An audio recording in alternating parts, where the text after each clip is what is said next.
اللہ تبارک و تعالیٰ بہت ساری چیزوں کو ناپسند کرتا ہے، ناراض ہو جاتا ہے۔ بلکہ نبی پاک صلی اللہ تعالیٰ علیہ وسلم نے فرمایا تم بات کرتے کرتے کوئی ایسا جملہ بول دیتے ہو کہ رب اتنا ناراض ہوتا ہے کہ تمہیں پتہ بھی نہیں ہوتا، تمہارے لیے جہنم کا فیصلہ کر دیتا ہے۔ اس لیے پہلے تولو پھر بولو، کوئی ایسا جملہ، کوئی ایسی بات۔ اور حضور یہ بھی فرماتے ہیں کہ اس کا دوسرا پہلو بھی ہے، بعض اوقات تم بات کرتے ایسا جملہ کہتے ہو وہ اتنا راضی ہوتا ہے کہ تمہارے لیے جنت کا فیصلہ فرما دیتا ہے۔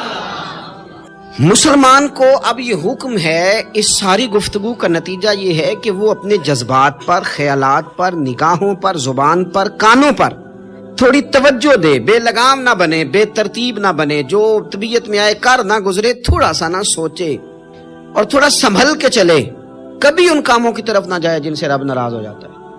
میرے نبی پاک صلی اللہ تعالیٰ علیہ وآلہ وسلم نے ارشاد فرمایا، بعض احادیث میں لفظ یہ ہیں کہ اللہ اپنے بندوں کو دیکھ کے مسکراتا ہے جو اس کی شان کے لائق ہے۔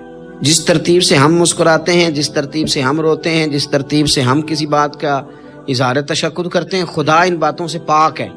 اب بہت ساری حدیثوں میں آیا کہ وہ مسکراتا ہے، تو کیا مطلب ہے مسکرانے کا؟ تو علماء تفسیر نے لکھا ہے مسکرانے کا مطلب یہ ہے کہ وہ بڑا ہی راضی ہوتا ہے اپنے بندے سے۔ ایک تو مسکرانے کا مطلب یہ کہ وہ بڑا راضی ہو گیا، وہ مسکرا دیا اپنے بندے پہ۔ اور ایک اس کا معنی خود نبی پاک صلی اللہ تعالیٰ علیہ وسلم نے بیان فرمایا، مسند امام احمد بن حنبل میں حدیث ہے، حضور سید عالم علیہ السلام سے صحابہ نے پوچھا، یا رسول اللہ شہید تو بڑے لوگ ہوتے ہیں، شہیدوں میں افضل کون ہے؟ تو اللہ کے حبیب علیہ السلام فرمانے لگے، وہ والا بندہ جو ڈٹ گیا تھا کافروں کے مقابلے میں، وہ ہلا نہیں، پوری طرح ڈٹ کے جو لڑا، وہ شہداء میں افضل ہے۔ حضور فرماتے ہیں وہ جنت کے بالا خانوں میں سیر کرے گا اور رب اسے دیکھ کے مسکرائے گا، اللہ تعالیٰ مسکراتا ہے اسے دیکھ کے۔ اور اگلے جملے میں حضور نے وضاحت کر دی، فرمایا جب رب دنیا میں کسی پر مسکراتا ہے نا، تو اس کا معنی یہ ہے کہ قیامت میں پھر اللہ اسے حساب کوئی نہیں لے گا۔ جس پر اللہ دنیا میں مسکرا دیا اس سے کوئی حساب، تو وہ کام ڈھونڈنے چاہیے نا جس سے اللہ مسکرائے۔ ویسے کبھی ہم ایسا کرتے ہیں کہ نہیں کہ کسی کو راضی کیا جائے؟ تو میرے ابا جی نا اپنے نواسے کے لیے کھلونا لے کے آئے، تو بچہ بڑا ہی کھیلا، تو ابا جی کہنے لگے لو پیسے پورے ہو گئے میرے۔ بچے کو پسند بڑا ہے نا، پیسے پورے کر چھڑے نے، دیکھو نا جی کتنا اس کو راضی ہوا ہے۔ تو انسان کیا کرتا ہے کہ کوشش کرتا ہے، چھوٹا بچہ بھی ناراض نہ ہو تو وہ چیزیں وہ ڈھونڈتا ہے کہ اس کو کیا پسند ہے، چاکلیٹ لے جاؤں، سربراہ کے لیے اتنی محنت کرتے ہو، تو وہ کام بھی ہمیں ڈھونڈ کے تلاش کرنے چاہیے نا جسے رب راضی ہوتا ہے، اللہ راضی ہوتا ہے۔ بتاؤں وہ کون کون سے کام ہیں؟ نبی کریم صلی اللہ تعالیٰ علیہ وسلم نے ارشاد فرمایا، 3 لوگ ہیں جنہیں دیکھ کے رب مسکراتا ہے۔ یا رسول اللہ صلی اللہ علیہ وسلم وہ کون کون سے؟ تو محبوب فرمانے لگے، ایک وہ بندہ ساری مخلوق سوئی ہے، آدھی رات ہے، رات کا پچھلا پہر ہے، اس نے اٹھ کے وضو کر لیا، مصلی پہ کھڑا ہو گیا خدا کی یاد میں، فرمایا اسے دیکھ کے رب مسکراتا ہے جو اس کی شان کے لائق ہے۔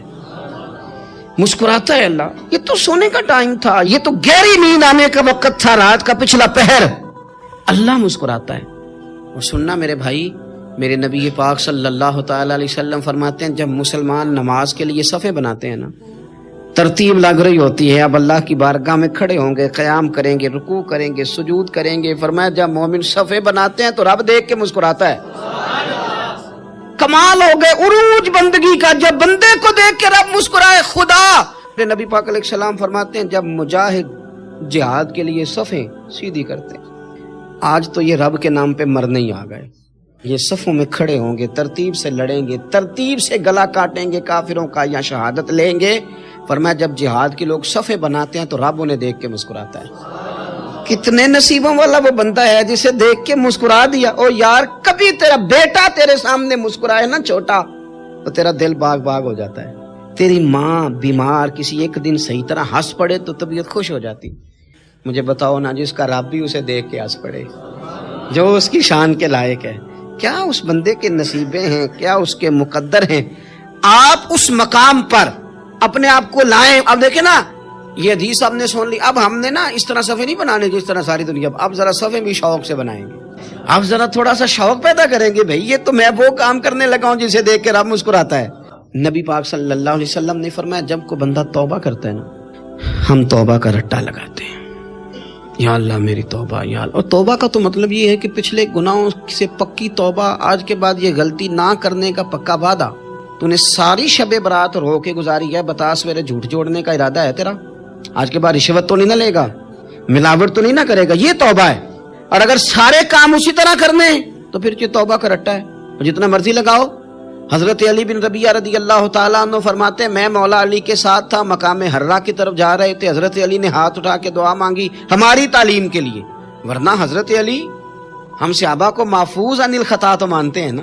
ہاتھ اٹھا کے کہا اے اللہ ہمارے گناہ بخش دے, تیرے علاوہ کوئی معاف کرنے والا نہیں. اور پھر حضرت علی آسمان کی طرف دیکھا اور دیکھ کے نا حضرت علی بن ربیعہ کو تو مسکرائے. حضرت علی بن ربیعہ کہنے لگے حضور مسکرائے کیوں ہو؟ فرمانے لگے ایک دن میں حضور کے ساتھ اسی طرح آیا تھا, اسی طرح حضور نے دعا فرمائی تھی ہماری تعلیم کے لیے, اور پھر حضور مجھے دیکھ کے مسکرائے تھے اور فرمایا جب کوئی بندہ رب کی بارگاہ میں اس طرح استغفار کرتا ہے تو رب مسکراتا ہے, اور مسکرا کے فرماتا دیکھ لو میرے بندوں کو پتا ہے کہ میرے علاوہ معاف کرنے والا کوئی نہیں, انہیں پتا ہے, تم اس کی بارگاہ میں رجوع تو لاؤ, آؤ تو صحیح دو آنسو لے کر. 2 میں نے آنسو بہائے تھے تو اس کے کرم نے تو موتی سمجھ کے چون لی. حضور اس استغفار کو اللہ کو یار رات کو توبہ کر کے سونا چاہیے ہمیں.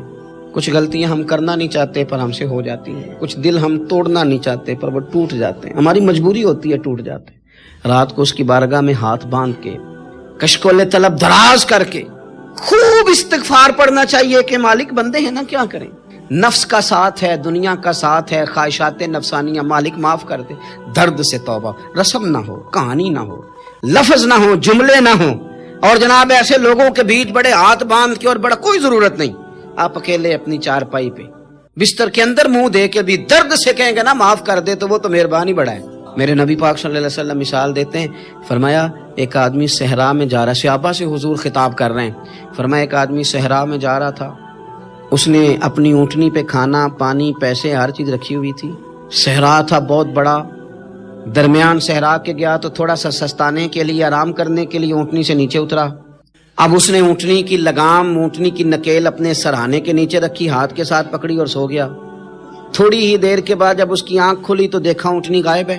صحرا میں وہ پیدل نہ آگے جا سکتا ہے نہ پیچھے جا سکتا ہے, نہ دائیں نہ بائیں, کھانے کو روٹی نہیں, پینے کو پانی کا قطرہ نہیں, تھوڑا ادھر بھاگا ادھر بھاگا, تھک گیا. کریم محبوب فرماتے ہیں وہ پوری طرح نڈھال ہو گیا اور مایوس ہو گیا, معاذ اللہ, مایوس ہو کے دوبارہ اسی جگہ آ کے لیٹ گیا جہاں پہلے لیٹا تھا. انتظار کرنے لگا کہ اب موت ہی آئے گی, آخری وقت ہے, اب نہ میں پیدل یہ صحرا کراس کر سکتا ہوں, نہ پیچھے جا سکتا ہوں, نہ کھانا ہے نہ پانی ہے, سوائے موت کے کوئی سہارا نہیں.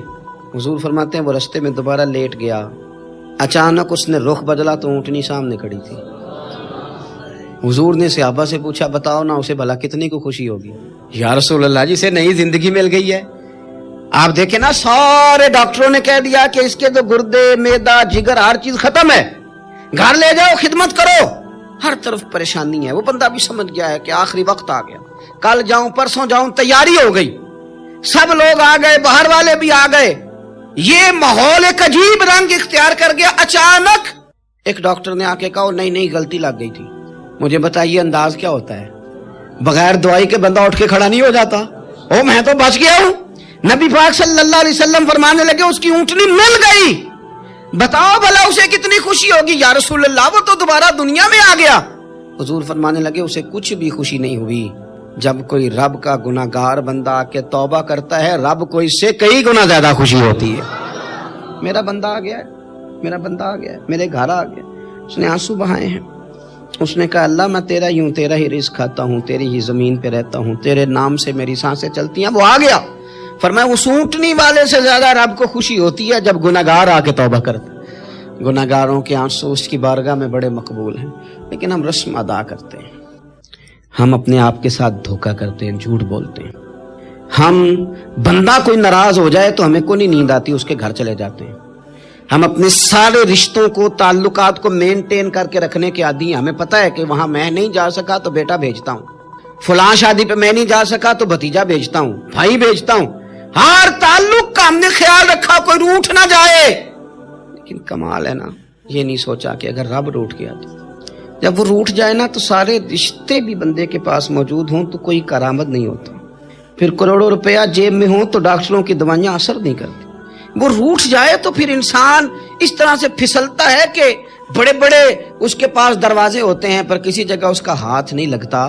خدا را خیال کریں, دنیا روٹتی ہے تو روٹ جائے, رب رسول ناراض نہ ہونے پائیں, اس کا خیال کریں. حضور فرماتے ہیں وہ مسکراتا ہے, اسے خوشی ہوتی ہے جب کوئی اس کا بندہ اس کی طرف رجوع کرتا ہے. میرے عزیزو, رسول پاک صلی اللہ تعالی علیہ وسلم نے ان لوگوں کے تذکرے کیے جنہیں دیکھ کے رب مسکراتا ہے. گناہگاروں پر بھی فتویٰ دینے میں جلدی کرتے ہیں اور نیکی پر بشارت دینے میں بھی جلدی کرتے ہیں, حالانکہ یہ ہماری ذمہ داری نہیں. پتہ نہیں اللہ تعالیٰ کس کو کب توفیق توبہ دے کے اپنے قریب کر لے, لیکن بڑی جلدی ہے, بڑی جلدی فتویٰ دینے میں. اور یہ فتویٰ صرف مفتیوں کا نہیں رہ گیا, یہ میری طرح کے آپ کی طرح کے ڈھیروں لوگ ہیں جنہوں نے جیب میں فتوے ڈالے ہوئے. بھائی آپ نے کیوں ذمہ داری لے لی ہے جنت میں داخل کرنے کی اور نکالنے کی؟ یہ تو میرے رب کریم کا کرم ہے, وہ جس کو چاہے جب چاہے جتنا چاہے عطا کرے. لیکن کچھ لوگ نا بڑے پکے ہو گئے ہیں کہ شاید جو میں سوچ رہا ہوں وہی درست ہے. کبھی کبھی کچھ چیزیں عجیب بھی ہوتی ہیں, لہذا خدا کی رحمت پر بھروسہ کر کے بات کرنی چاہیے. اپنی مرضی کے فتوے نہیں داغنے چاہیے. وہ دیکھو جی فلانا بندہ یوں کر رہا ہے, آپ کو پتہ ہی نہیں پوری بات کا, آپ کو علم ہی نہیں پوری بات کا. حضرت بہاءاللہ نقشبند بخاری رحمت اللہ علیہ فرماتے ہیں میں حج کرنے گیا تو وہاں میں نے ایک آدمی کو کروڑوں کا کاروبار کرتے دیکھا تو میرے دل میں خیال ہے یہاں بھی اللہ اللہ کرنی چاہیے تھی, دنیا داری کر رہا ہے. لیکن فرماتے ہیں حج سے فارغ ہوئے تو میں نے دیکھا وہی بندہ سارا کچھ رب کی بارگاہ میں خیرات کر رہا ہے اور سینکڑوں غریب حاجی ہیں جن کو پورے خرچے دے رہا ہے. تو میں نے وہی اپنی سوچ سے توبہ کی کہ میں کہاں تھا. بڑی جلدی کھڑے نہ ہو جائیں. حضرت حسن بصری رحمت اللہ تعالیٰ علیہ ارشاد فرماتے ہیں کہ میں دریا کے کنارے گیا تو وہاں میں نے ایک شخص کو دیکھا, وہ اپنی ایک خاتون کی گود میں سر رکھ کے بیٹھا اور قریب ایک بوتل بھی پڑی ہے.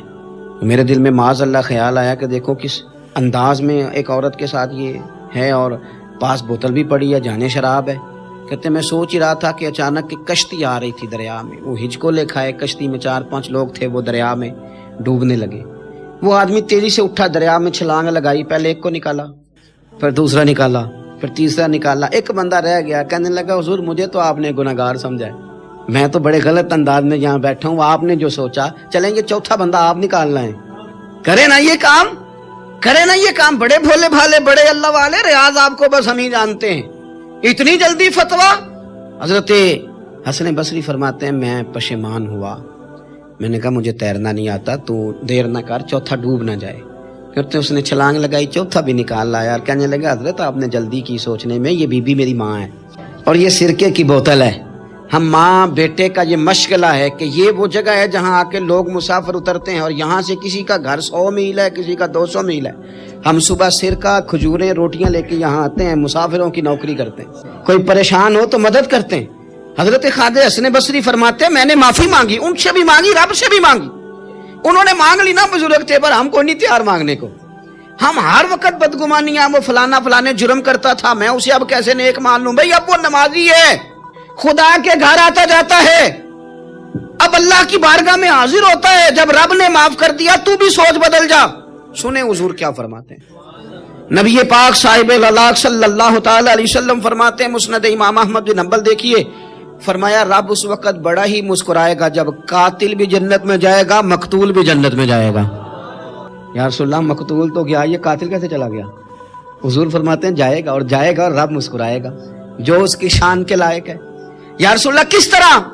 تو نبی پاک صلی اللہ علیہ وسلم فرمانے لگے اس نے ایک مومن کو قتل کیا تھا, وہ شہید ہو کے جنت میں چلا گیا. اب اللہ نے بعد میں اسے توبہ کی توفیق دے دی. پہلے اس نے کلمہ پڑھا, پھر یہ میدان میں اترا, کافروں سے لڑا, یہ شہید ہوا, اور رب نے اسے بھی جنت دے دی. قاتل بھی جنت میں, مقتول بھی جنت میں. اور بات اتنی انوکھی ہے کہ رب دیکھ کے مسکرا رہا ہے جو اس کی شان کے لائق ہے. ہم جلدی میں ہیں, ہم انتظار نہیں کر رہے کہ شاید توبہ کر جائے, ہم انتظار نہیں کر رہے. لیکن میرے عزیز اتنی جلدی نہ کریں, سوچوں کا صاف ہونا